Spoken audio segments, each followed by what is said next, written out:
So there are some people out there that take some verses in the Quran, and their position that they extract from these verses is that it's a point of theology for them that we have to hate people who don't believe in Allah subhanahu wa ta'ala, who don't believe in the Prophet sallallahu alaihi wasallam. This is their perspective, and this is a well-known doctrine in some theological sects of Islam.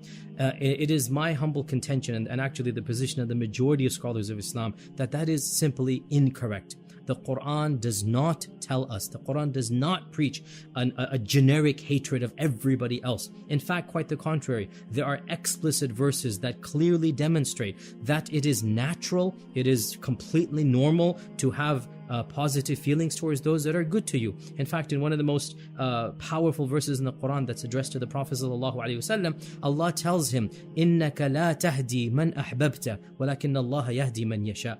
This verse translates as, you're not going to guide those whom you love, rather Allah guides those whom He wills. And this is well known that this verse was revealed at the death of the uncle of the Prophet ﷺ, Abu Talib. And our Prophet ﷺ was greatly grieved that his uncle did not accept Islam, that towards the end he did not accept Islam, and he died still believing in the idols. And Allah says, you cannot guide those whom you love. And the Arabic word is ahbabta, which is hub. And therefore this verse clearly demonstrates that the Prophet Muhammad ﷺ had hub for his uncle who was not a Muslim. And so how can anybody claim that Islam tells us to preach or preaches that we have to hate people of other faiths? Quite the contrary. Allah is very explicit in the Quran that even if your parents are idol worshippers, they're forcing you to worship their false gods. Don't worship those gods, but treat them with the utmost respect, with the utmost good treatment. And it's natural that children are going to have love for their parents regardless of the beliefs of their parents.